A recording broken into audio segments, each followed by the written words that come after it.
Ambassador Elena Vasquez stood in the grand chamber of Nexus Prime, watching the light from 1,000 distant stars filter through the transparent dome above. She had been coming to this place for 5 years now, and every time it took her breath away. The station orbited a neutron star, and the cosmic display was unlike anything near Earth. Today, though, something felt wrong. The Galactic Council chamber was filling with representatives from 12 alien species. The Tholians arrived first, their crystalline bodies refracting light in rainbow patterns. The Korath lumbered in next, massive creatures that looked like walking mountains. The Xviri came last, their 6-limbed bodies moving with liquid grace. Elena had learned to read their body language over the years. Today, they looked nervous. Kelthera, a young Xviri diplomat Elena had befriended, approached her quickly. The alien's translator device crackled to life. "Ambassador Vasquez, I must speak with you." Elena smiled, but Kelthera's next words froze that smile in place. "The vote is already decided." "I'm sorry." Before Elena could ask what vote, the chamber's great bell rang. The council session was beginning. Kelthera retreated to her position, leaving Elena standing alone at humanity's small podium. Her heart began to race. The council elder, a Tholian named Crystallix, rose from his elevated throne. His voice came through the translation system, cold and mechanical. "We convene this emergency session to address a matter of galactic security. The species known as humanity has been evaluated under Protocol 7 of the Galactic Charter." Elena felt her stomach drop. Protocol 7 was used to assess existential threats. It had not been invoked in 3,000 years. "What is the meaning of this?" Elena demanded, her voice echoing in the vast chamber. "Humanity has violated no laws. We have been peaceful members of this council for 73 years. Crystallix ignored her. A holographic display materialized in the center of the chamber, showing images Elena had never seen before. Human colony ships, but these were armed with massive weapons. Star charts showing human expansion routes that violated treaty boundaries. Intercepted communications discussing invasion plans. "This is false," Elena said, her voice rising. "Those images are fabricated. Humanity has no such weapons. We have no such plans," but the evidence kept coming. Video of human soldiers training for orbital assault. Documents bearing official Earth government seals authorizing military expansion. Audio recordings of human commanders discussing the conquest of alien worlds. Elena's hands trembled as she accessed her tablet, pulling up real data from Earth's colonial office. The expansion routes were wrong. The weapons didn't exist. The documents were forgeries. But when she tried to display her evidence, her access was denied. Her connection to the chamber's display system had been cut. "You will have your chance to speak," Crystallix said. "But first the evidence must be presented in full." For 2 hours, Elena watched her species be portrayed as warmongers and conquerors. Every protest she made was noted and dismissed. The other council members sat in silence, their alien faces unreadable. Only the Xviri representative, Elder Vexian, shifted uncomfortably in his seat. Finally, Crystallix called for testimony. Elena approached the central platform, her legs feeling weak. She spoke for 30 minutes, presenting every fact she knew. Humanity had 27 colony worlds, all established within agreed-upon boundaries. Earth's military existed only for system defense and asteroid mining. The weapons in those images did not match any human technology. The documents were obvious fakes with dating errors and impossible signatures. She spoke with passion, with logic, with desperation. When she finished, the chamber was silent. "The council will now vote," Crystallix announced. The charge: humanity is declared a Category 5 expansion threat. The sentence: all human colony worlds outside the Sol system will be placed under council administration. All human faster-than-light drives will be confiscated. Earth will be blockaded to prevent further expansion. Voting begins now. Elena watched in horror as the votes came in. The Tholians voted yes. The Korath voted yes. The Banali, who humanity had helped during a famine just 10 years ago, voted yes. One by one, 11 species voted to end humanity's freedom. Only the Xviri abstained. "The motion passes," Crystallix declared. "Council peacekeeping forces will begin operations immediately. Ambassador Vasquez, you are hereby ordered to remain on this station until transfer arrangements can be made." Elena felt the chamber spin around her. 73 years of peace. 73 years of friendship and cooperation. ended in a single vote based on lies. As the session ended and the council members filed out, Elena stood frozen at her podium. She accessed her emergency communicator, the one linked directly to Earth Command. Her fingers shook as she entered the encryption code. "Admiral Chen," she said when the connection opened, "the council has betrayed us. They are coming for our worlds." On the other side of the transmission, more than 20 light-years away on Earth, Admiral Marcus Chen sat in the war room beneath Geneva. He listened to Elena's report with growing disbelief, then anger, then cold determination. Around him, holographic displays showed the positions of human colonies scattered across the galactic arm, 27 peaceful worlds home to 3 billion people. "How long do we have?" he asked. "Council fleets are already moving," Elena replied. "New Horizon will be first. They will reach it in 6 hours." Chen closed his eyes. New Horizon was humanity's oldest colony, established 90 years ago. 400,000 people lived there, most of them families. The colony had farms, schools, hospitals. It was as far from a military target as possible. "Elena, get off that station however you can," Chen said. "That is an order. I will try." "Marcus, they are so certain we will surrender. They think this will be easy." "Then they do not know us very well," Chen replied. "Earth Command out." He turned to his staff officers, men and women from every nation on Earth united under the Terran banner. "Get me the assembly. Get me every colonial governor. Get me our fleet commanders. We have 6 hours to make the most important decision in human history." Across human space, the warning spread like wildfire. On New Horizon, Dr. Sarah Kim stood in her laboratory at the university, watching the emergency broadcast. Her hands clutched the edge of her desk as the governor's face appeared on screen. "Citizens of New Horizon, council ships have been detected on approach. They are demanding our surrender. I have been ordered to comply, but Earth Command has given us another option. The choice is ours." Sarah looked out the window at the city below. 200 years of human dreams made real under an alien sky, children playing in parks, couples walking hand in hand down tree-lined streets, all of it about to end. Her communicator buzzed. It was her colleague, Dr. Marcus Webb. "Sarah, are you seeing this?" "I am seeing it. What do we do?" Sarah thought about her parents, who had been among the first colonists. She thought about her daughter, playing in kindergarten right now, innocent and unaware. She thought about the human spirit, the thing that had driven their ancestors to cross oceans, to climb mountains, to reach for the stars. "We do what humans have always done," she said quietly. "We refuse to kneel." In orbit above New Horizon, the Council's Tholian peacekeeping fleet dropped out of faster-than-light travel. 16 massive warships, each one larger than any human vessel. Their commander, Fleet Master Vorix, opened a communication channel to the planet below.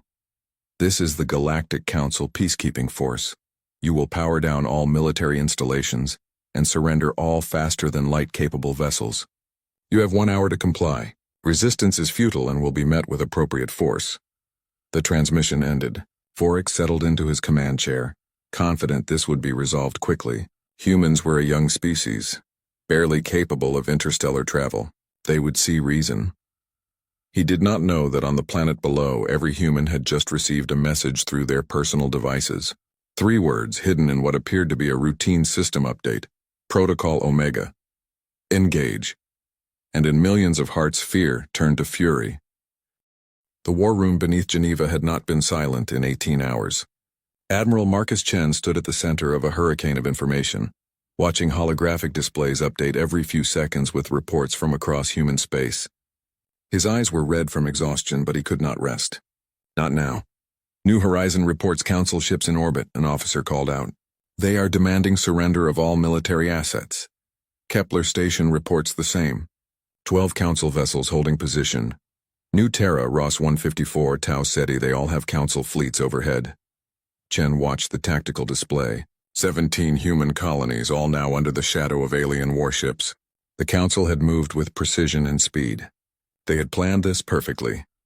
"Admiral, we are receiving a data transmission," the communications officer said. "Source is Xviri diplomatic channels. It is heavily encrypted." "Put it through," Chen ordered.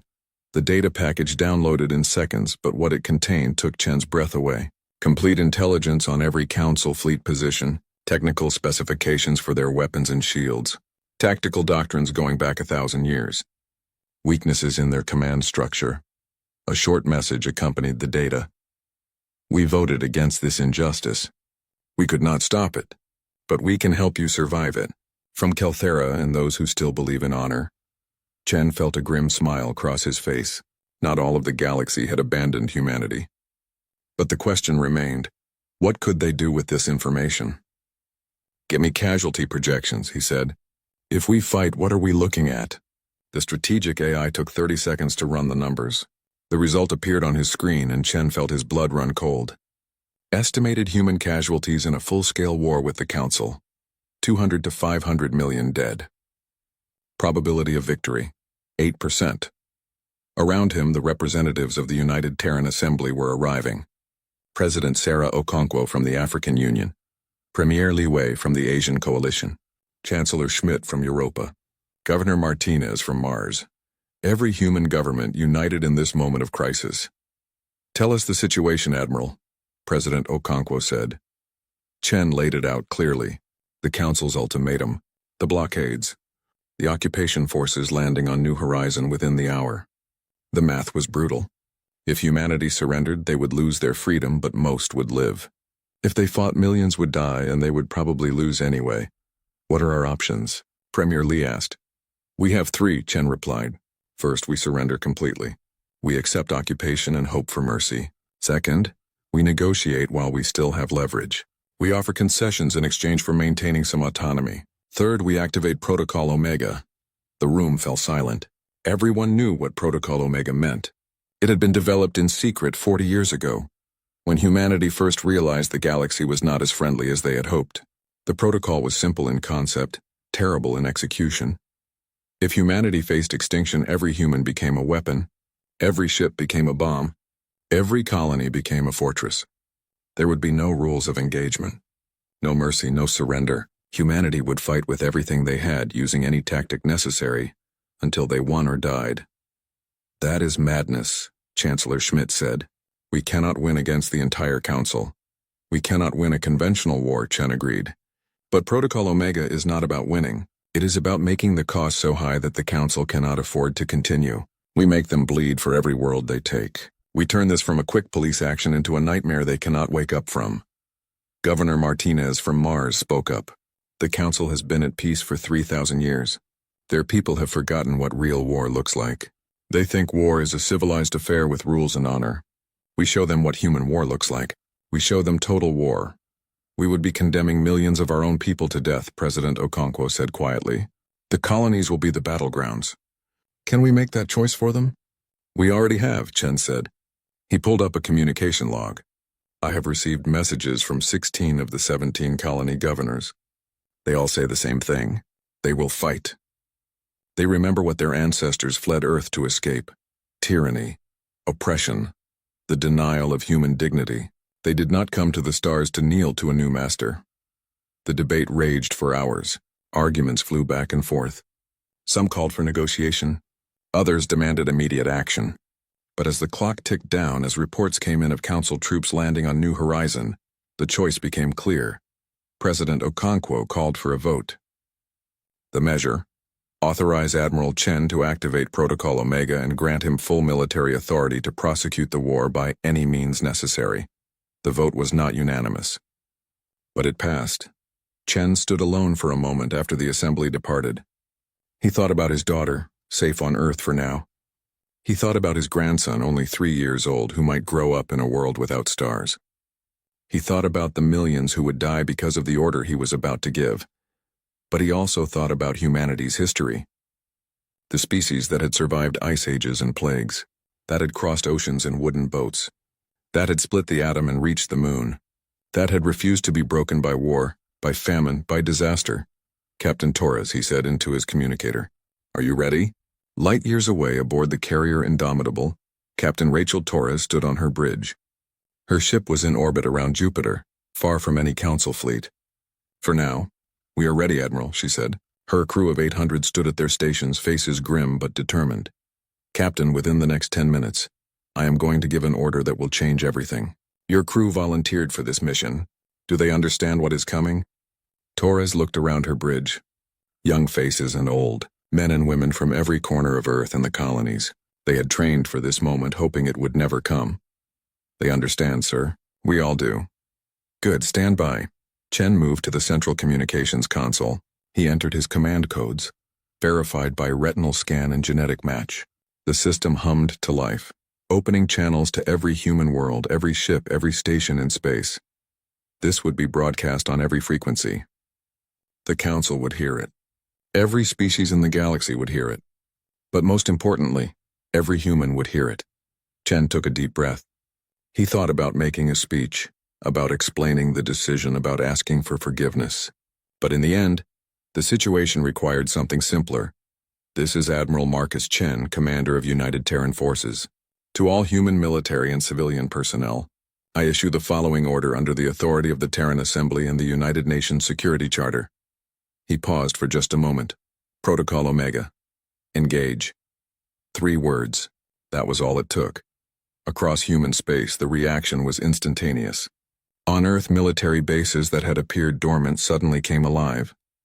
Orbital platforms that looked like communication arrays began to unfold, revealing the weapons they truly were. Ships that had been in dock for repairs suddenly showed they were fully operational. On New Horizon, Dr. Sarah Kim stood in a detention center with 40,000 other colonists. The Tholian guards had rounded them up within hours of landing, expecting compliance. Instead, Sarah and her fellow prisoners had spent the entire day organizing. Children sang songs that seemed innocent, but carried coded messages. Women and men pretended to argue but were actually coordinating plans. The Tholians, who had never faced guerrilla resistance, noticed nothing wrong. When Protocol Omega came through on hidden receivers every human carried, Sarah looked at the others in her section. She nodded once. They nodded back. The uprising would begin at dawn.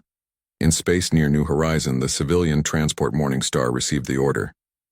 The ship's captain, an old woman named Chen Li, looked at her crew of 30. They were mostly families evacuating to a supposed safe zone the Tholians had designated. "You know what we have to do," she said simply. Her crew knew. They began evacuating to stealth pods, heading for the planet's surface under cover of darkness. Captain Lee stayed aboard with her pilot and engineer. They plotted a new course. The Morning Star began accelerating.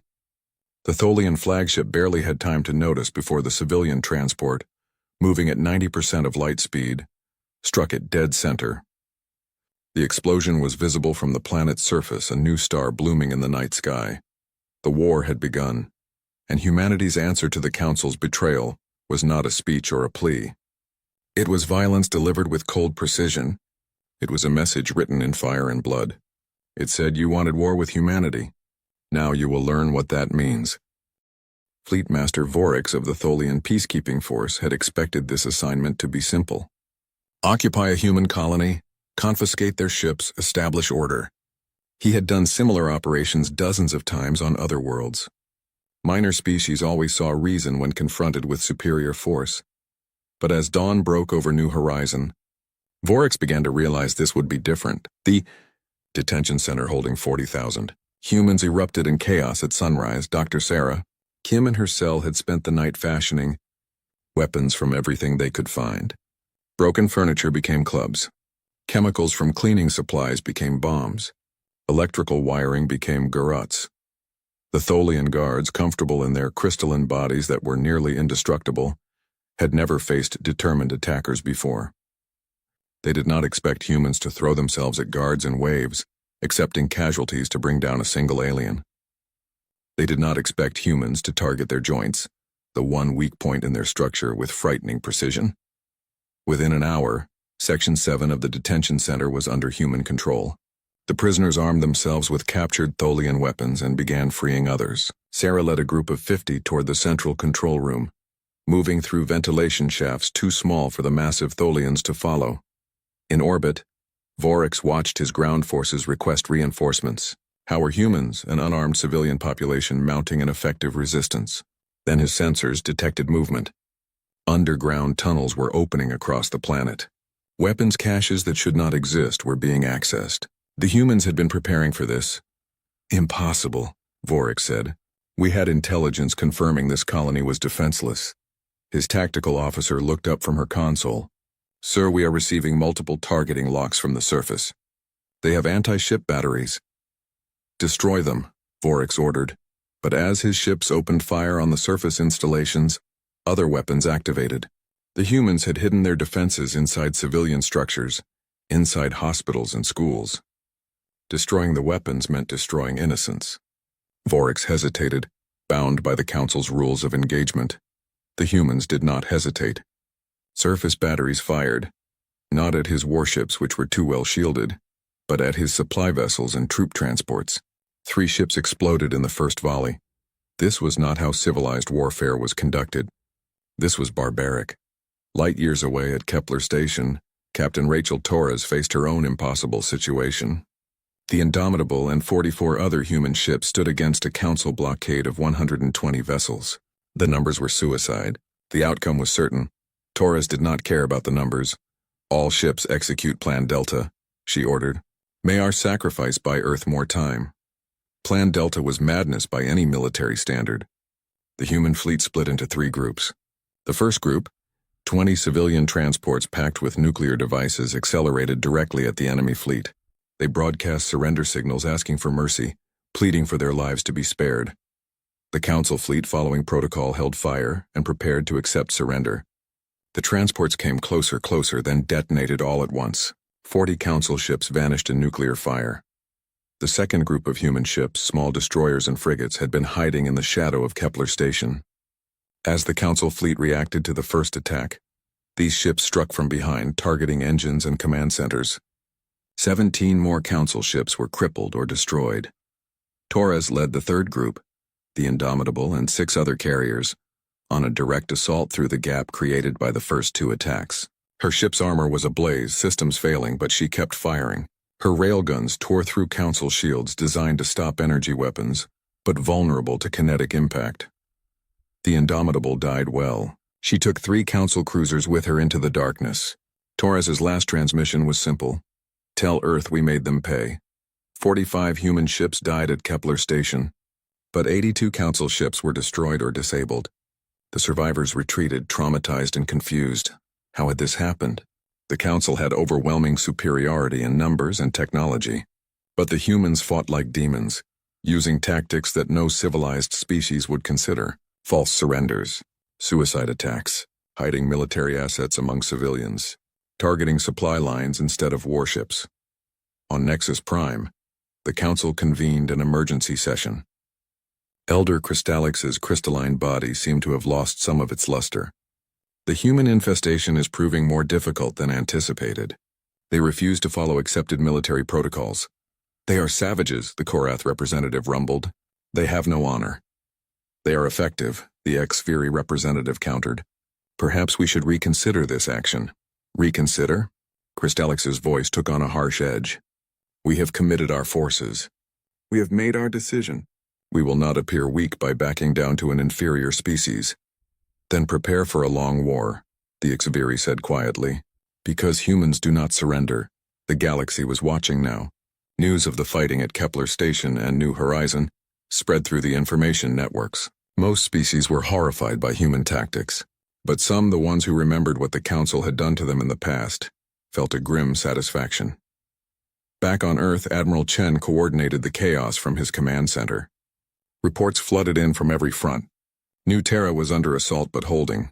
Ross 154 had been evacuated before the Council arrived. The entire population hiding in the mountains. Tau Ceti's colonists had poisoned their own water supply rather than let Council troops use it. The losses were catastrophic. 20,000 dead at Kepler Station. 60,000 dead or missing on New Horizon. And the war was only 72 hours old. Chen's chief of staff approached. Admiral, Earth's orbital defense network is ready. If the Council attacks Sol system, we can hurt them. But we cannot stop them. We do not need to stop them, Chen said. We need to make them bleed. Every ship they lose is one less they can use to occupy our worlds.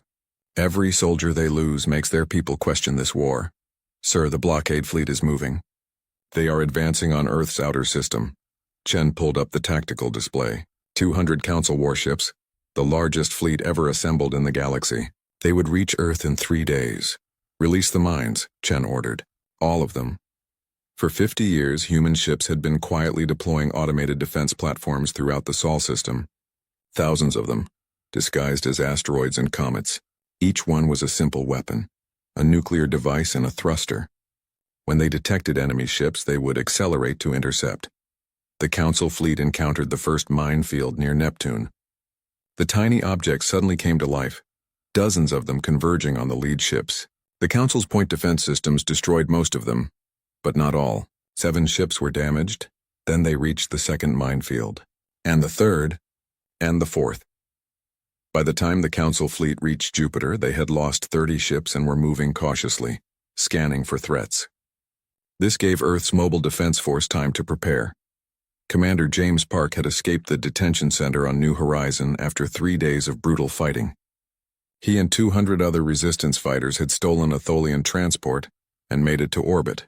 Now they were heading home to Earth, carrying intelligence about Tholian tactics and weaknesses. But as his stolen ship dropped out of faster-than-light travel near Earth, he saw the Council fleet forming up for their assault. His small vessel was armed with Tholian weapons he barely knew how to use. His crew was exhausted and wounded. It did not matter. They were human. They would fight. All crew, this is Commander Park. We have a choice. We can run and save ourselves, or we can attack that fleet and maybe save our world. I am attacking. Anyone who wants to leave, take the escape pods now. Nobody left. The stolen Tholian transport dove into the Council formation, weapons firing. It was a mosquito attacking an elephant. But it created confusion. Council ships turned to engage this unexpected threat, breaking formation slightly. That was when Earth's defense platforms opened fire. The weapons the Council had thought were communication arrays revealed their true nature. Particle beams and railguns powered by Earth's entire electrical grid hammered the Council fleet from multiple angles. The battle for Earth had begun. The outcome was far from certain. But one thing was clear to everyone watching from across the galaxy. Humanity would not go quietly into the night. They would fight with everything they had. They would die on their feet rather than live on their knees. And they would make the Council pay for every inch of space, every moment of time, every drop of human blood. On New Horizon, Dr. Sarah Kim stood on the roof of the liberated detention center, watching fires burn across the city. Half the colony was destroyed. Thousands were dead, but the Tholians were retreating to their ships, unable to hold the planet against the resistance. She looked up at the stars and thought about Captain Torres, about Commander Park, about all the humans fighting and dying across the galaxy. "We will remember you," she whispered, "and we will make sure your sacrifice meant something." The fury humanity unleashed was terrible to behold, but it was also unstoppable. The Council had made a fatal mistake. They had assumed humanity would be easy prey. Instead, they had awakened something ancient and primal. The human will to survive, the human refusal to submit. 6 months into the war, the galaxy had changed beyond recognition. The Council, which had ruled for millennia with unquestioned authority, found itself fighting for survival. And humanity, written off as a minor species that would fold within weeks, had become the nightmare that kept alien leaders awake at night. Ambassador Elena Vasquez stood in her makeshift office aboard the neutral station Sanctuary, reviewing casualty reports. She had escaped Nexus Prime with Xviri help and now led humanity's diplomatic efforts. The numbers were staggering. 190 million humans dead, 14 colonies occupied or destroyed. Earth's population had been evacuated to underground shelters after the Battle of Titan, but the Council had paid dearly too. 300 billion in economic damage, 400 warships destroyed, 62 billion citizens dead across multiple worlds, and most damaging of all, the Council's unity was fracturing. The Xviri had formally defected to humanity's side 3 months ago. Their shipyards now built human vessels using Xviri technology. 2 other species, the Korath and the Benali, had declared neutrality despite Council threats. They had opened humanitarian corridors and were treating wounded from both sides. Elena prepared for another diplomatic meeting, this time with representatives from the Draxian Empire. The Draxians had not taken sides yet, but they controlled a third of known space. Their decision could end the war. The Draxian ambassador arrived punctually. His species resembled Earth's lizards, but with 6 eyes and a mind that could process information faster than any human. He studied Elena with cold calculation. Ambassador Vasquez, my government has reviewed your proposal. You ask us to recognize human sovereignty and condemn the Council's actions. I ask you to stand for justice, Elena replied. The Council fabricated evidence to justify this war. We have provided proof of their deception. Will you stand by and watch an innocent species be destroyed? Innocent. The Draxian's laugh was harsh. Your military tactics are barbaric. You use civilians as shields. You turn hospitals into fortresses. You bomb supply convoys carrying medical supplies. We fight with what we have, Elena said, meeting his six-eyed gaze without flinching. The Council started this war with lies. They gave us no choice but to defend ourselves. Tell me, Ambassador, what would your people do if faced with extinction? Would you follow rules made by those trying to destroy you? The Draxian was silent for a long moment. We will announce our position in 3 days. That is all? He left without another word. Elena sat alone, hoping she had said enough. Humanity needed allies. The war was not sustainable at this pace. Across the galaxy, Admiral Chen orchestrated Phase 2 of Protocol Omega from his mobile command base. Earth's fixed defenses were gone, destroyed in the Battle of Titan. The human fleet had been reduced to 90 operational warships. But Chen had learned the most important lesson of this war. Humanity could not fight the Council in open battle and win. So they would not fight that way anymore. All fleet commanders, execute raiding protocol, Chen ordered. No more defensive positions. We become ghosts. We strike where they are weak and disappear before they can respond. The human fleet split into small groups of 3 to 5 ships. They began hitting Council supply lines, shipyards, mining operations. The destroyer Retribution under Captain Yuki Tanaka penetrated deep into Council space on a mission that everyone knew was one way. Captain Tanaka stood on her bridge, looking at the faces of her crew. They had all volunteered for this. They knew they would not be coming home. We are approaching the Tholian homeworld, her navigator reported. Orbital defenses are reading us as a cargo vessel. The Tholians had grown complacent. Their homeworld had not been threatened in 3,000 years. Their orbital industry hung in space like ripe fruit, undefended except by automated systems. All weapons to full power, Tanaka ordered. Target the shipyards. Fire everything we have.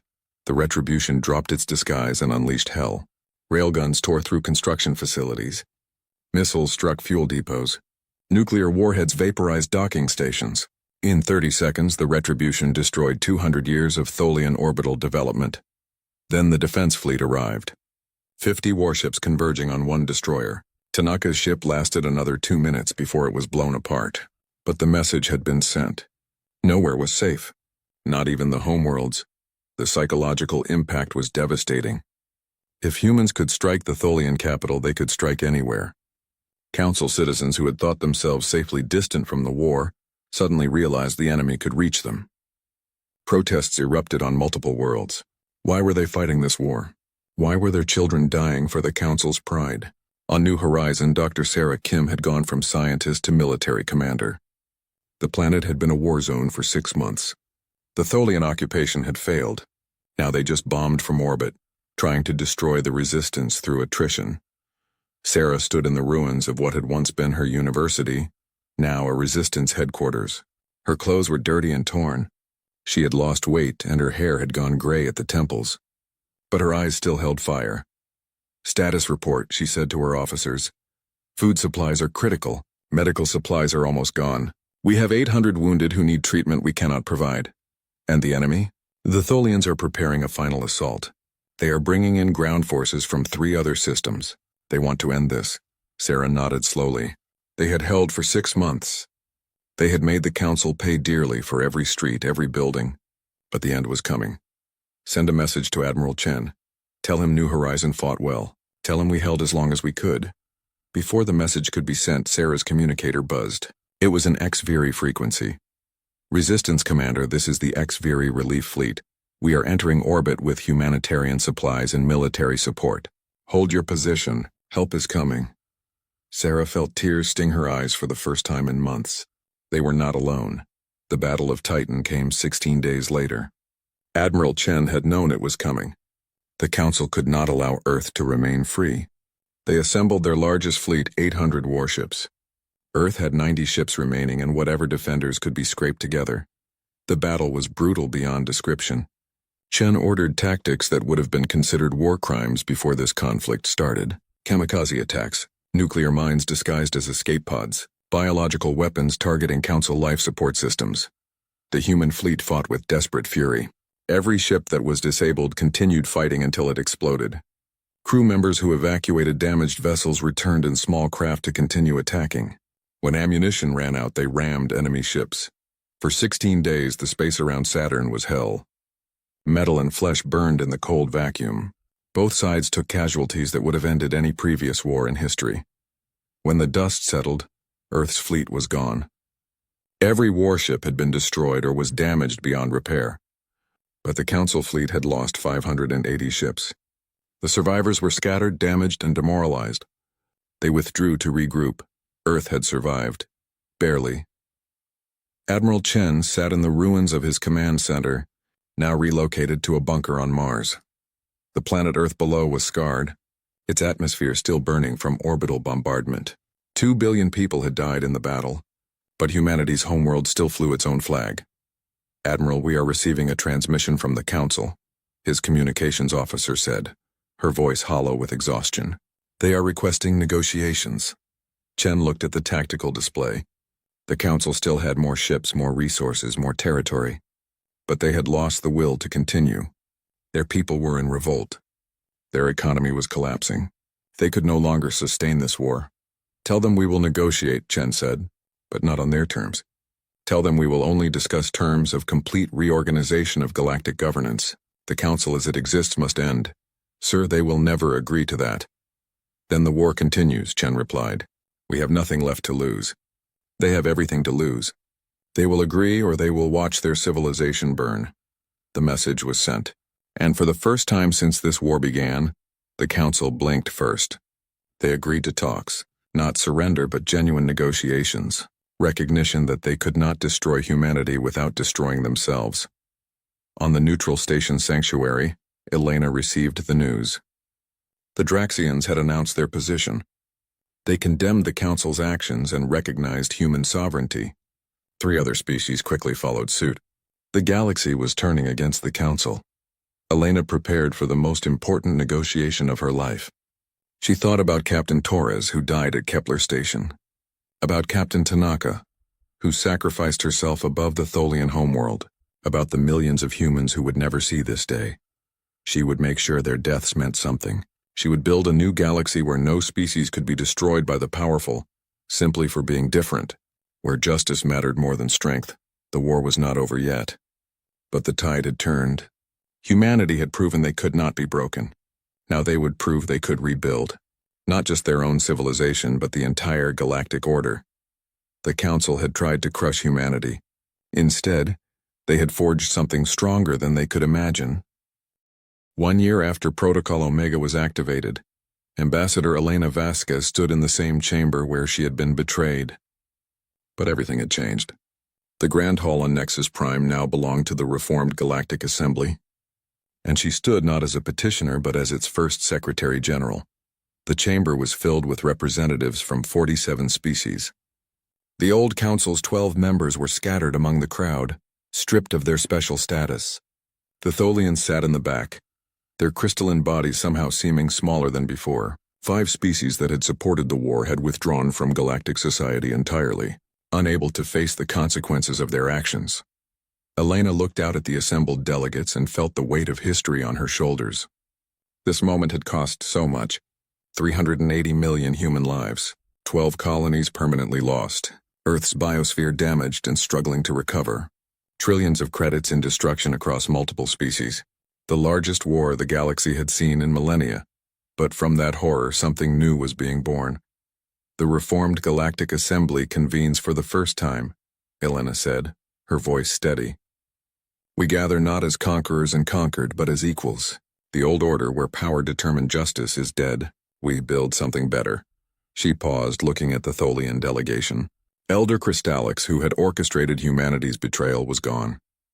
The new Tholian representative was younger, her crystalline body still carrying scars from human weapons. "We do not forget what happened," Elena continued. "We remember every life lost, every world burned, every family destroyed, both human and alien.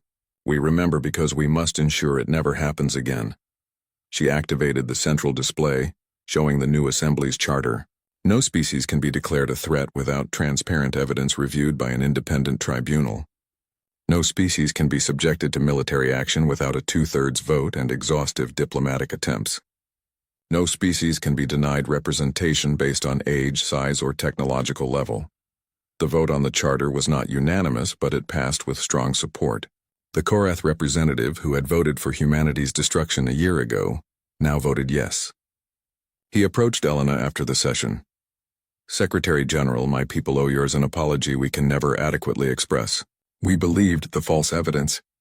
We failed to question. We failed to stand for justice." Elena met his eyes. "Your people also provided food and medicine to human refugees when you declared neutrality. Your hospitals treated our wounded. You helped us when you could have remained silent. That is not forgotten either." The Korath bowed, a gesture of deep respect in his culture. Humanity's greatest victory was not on the battlefield. It was showing us what honor truly means. Across the galaxy, the work of rebuilding had begun. On Earth, Admiral Marcus Chen walked through a memorial garden outside Geneva. 10 million names were carved into black stone walls, arranged in the pattern of the human constellation. These were the dead from Earth alone. Other memorials existed on every human world. Chen was 80 years old now, his hair white, his hands trembling with age accelerated by stress. He came here every week to read names, to remember faces, to carry the burden of the order he had given. Today, a young woman approached him. She wore the uniform of the Terran Defense Force, newly reformed with Xviri technology assistance. "Admiral Chen, I am Lieutenant Sarah Chen. I am named after you and Dr. Sarah Kim. My parents wanted me to carry the names of heroes." Chen smiled sadly. "I am no hero, Lieutenant. I am the man who sent millions to their deaths." "You are the man who saved our species," she replied firmly. "My grandmother was on New Horizon during the occupation. She fought in Dr. Kim's resistance. She survived because you gave the order to fight. If you had surrendered, we would all be slaves now. Or dead." "The cost was so high," Chen said quietly. "Freedom always costs," the lieutenant replied. "That is why it is worth having." Chen looked at her young face so full of certainty. He hoped she would never have to make the choices he made. He hoped the new galaxy they were building would be kinder than the old one. On New Horizon, Dr. Sarah Kim stood in the skeleton of a new university building. The old one had been destroyed in the fighting.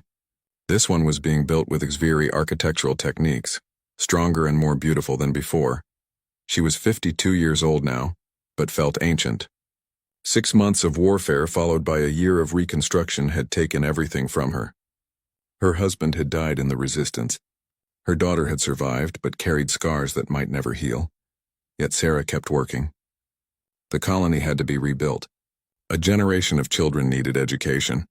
Life had to continue. A Tholian approached her carefully. This one was a scientist, part of the reparations team sent to help rebuild what their military had destroyed. "Dr. Kim, I wanted to apologize personally. My government's actions were unconscionable. I did not fight in the war, but I benefited from the system that made it possible. That makes me complicit." Sarah studied the alien. She had killed Tholians during the resistance. She had hated them with every fiber of her being.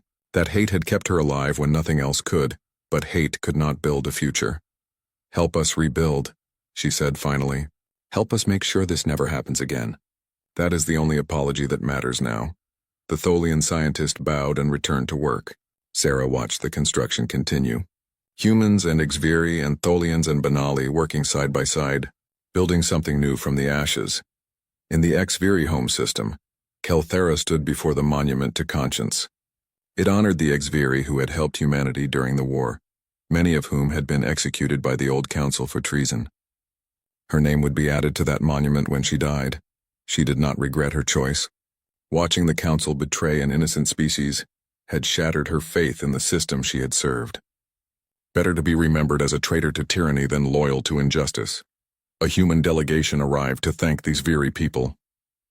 Kelthera met with them, discussing the new alliance between their species. From betrayal had come friendship. From war had come understanding. "We are building a joint research station," the human ambassador told her. "Human and Xviri scientists working together on medical technology. We want to save lives, not take them. Kelthera felt her heart lift. Yes, this was what the galaxy should be. Secretary General Vasquez returned to her office after the assembly session, exhausted. Her assistant brought her the daily intelligence briefing. The council loyalists were mostly quiet, accepting the new order. But there were holdouts, species that rejected the reforms. More concerning was the other report. A transmission from the edge of explored space. A human exploration vessel had encountered a new species, one unknown to the old council database. Elena read the report carefully. First contact was always dangerous. The last time humanity had trusted in galactic friendship, they had been betrayed. But the expedition commander had followed new protocols. Cautious approach. Peaceful intentions clearly communicated. Defense systems ready but not deployed. And most importantly, they had sent the data to the assembly first before proceeding. Elena sent her response. Proceed with contact. But remember what we learned. Hope for friendship. Prepare for treachery. And always, always maintain our ability to defend ourselves. She looked out at the stars visible through her office window. The galaxy was so vast, so full of unknowns. Humanity had learned hard lessons about trust and survival. They would not forget those lessons. That evening, Elena recorded a message to be added to Earth's historical archives. Future generations needed to understand what had happened here. We did not want this war, she said to the camera. We came to the stars seeking friendship and knowledge. We offered peace and cooperation. When the council betrayed us, we had every reason to give up. The odds were impossible. The enemy was stronger in every way. She paused, choosing her words carefully. But we are human. We do not surrender our freedom no matter the cost. We fought with courage and cunning. We made them pay for every inch of space, every moment of time. We showed the galaxy that humanity cannot be conquered, because we would rather die free than live in chains. The price was terrible. 380 million of our people died. Many of them were civilians who only wanted to live in peace. We will grieve them forever. We will honor their sacrifice by building a galaxy where no species faces what we faced. To future generations, I say this. Remember what we learned. Trust but verify. Seek peace but maintain strength. Be kind to those who deserve kindness. Be merciless to those who threaten our existence. And never ever forget that freedom is bought with blood. She ended the recording and sat in silence. Through her window, she could see construction ships working on the new defense platforms. Humanity would never again be caught unprepared. But they would also not become what they had fought against. The new human fleet was powerful, but it protected rather than conquered. The new colonies were armed, but they welcomed refugees from other species. Humanity had learned to walk the knife's edge between vigilance and paranoia. Admiral Chen's memoirs, published that year, contained a final passage that became famous throughout the galaxy. They thought we were weak because we sought peace. They learned that we sought peace because we knew the cost of war. And when they forced our hand,